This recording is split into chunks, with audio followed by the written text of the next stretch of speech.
Episode perdana langsung mengajak kita ke tahun 81, masa ketika industri film Korea penuh gejolak. Sosok utama, Jong Hee-reon, aktris papan atas, membuka cerita dengan adegan di pesawat saat asistennya Yong Bae memberinya naskah Madam Aema.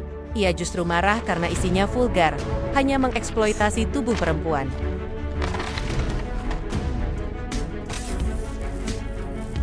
Dalam malam perayaan penghargaan untuk Hee-reon, produsernya, Gu Jung-ho, memberi pidato kontroversial bahwa era Chung Muro di tahun 70-an tidak bisa lepas dari seks, dan seks adalah bagian dari olahraga.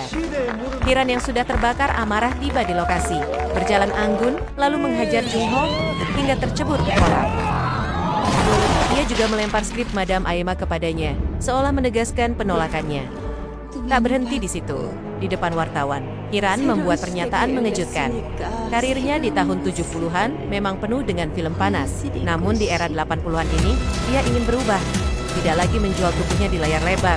Pernyataan berani ini jelas dianggap sebagai pemberontakan oleh Jung-ho. Jung-ho kemudian bekerja sama dengan sutradara Kwak In-woo untuk mencari pemain baru Madam Aema. Walau Kwak In-woo ingin menjadikannya film elegan dan artistik, Jung-ho menuntut film itu dibuat panas demi keuntungan. Sementara itu, Hee-reon memilih jalur lain. Ia mendekati sutradara legendaris Kwon Do-il yang terkenal dengan karya-karya yang berkelas. Hee-reon yakin, hanya dengan sutradara Kwon Do-il, ia bisa mengubah citra dan karirnya. Pertemuan mereka di restoran menegaskan ambisinya. Hari audisi tiba, Jong Hee-reon ikut hadir sebagai juri. Mungkin untuk memastikan siapa yang akan menggantikan dirinya. Puluhan kandidat mencoba peran, tapi tak satu pun yang memikat. Saat itulah Kwak In-woo melihat seorang wanita di luar studio, Shin Ju-ai, seorang penari bar. Meski terlambat, ia menunjukkan tarian sensualnya, menghipnotis Kwak In-woo yang tak bisa mengalihkan pandangan.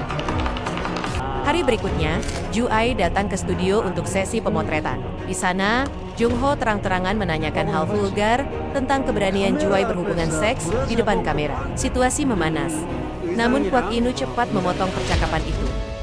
Tak lama kemudian, Hee-reon muncul dan bertemu Ju-ai di ruang ganti. Pertemuan ini meledak. Hee-reon menuduh Ju-ai tidur dengan produser atau sutradara demi peran. Tapi Ju-ai membalas dengan berani, menyindir balik bahwa Hee-reon pun mungkin melakukan hal yang sama. Pertukaran kata itu menjadi penanda lahirnya rivalitas besar. Ju-ai meninggalkan studio dengan harga diri terluka. Ia kembali ke kehidupannya yang keras. Tinggal di asrama pekerja pabrik, ditemani sahabatnya, Lee Gun-ha. Di sana, ia menceritakan semua kejadian, termasuk hinaan dari Jong Hee-reon. Ketika hendak pulang seusai menari di bar, ia diganggu pelanggan bar yang mabuk. Tak lama, Gi-sok akhirnya menemukan Shin Ju-ai. Gi-sok mendesaknya untuk ikut audisi ulang. Awalnya Ju-ai menolak. Baginya tawaran itu hanya bentuk pelecehan yang merendahkan harga dirinya. Namun, malam itu ia termenung sambil bermain musik dan menatap langit, merenungkan jalan hidupnya. Dan keesokan paginya, ia membuat keputusan besar. Ia datang ke studio, memperkenalkan diri secara resmi, dan ikut audisi.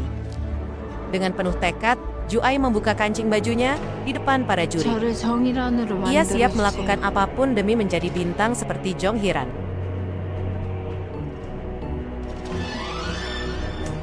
Episode perdana Aema langsung menyuguhkan intrik panas, mulai dari ambisi Jong Hee-reon menjaga martabatnya. Keberanian Shin Ju-ai menantang dunia hiburan, sampai kerakusan Jung-ho yang hanya mengejar sensasi. Drama Lur. Thank you for watching. Don't forget to subscribe.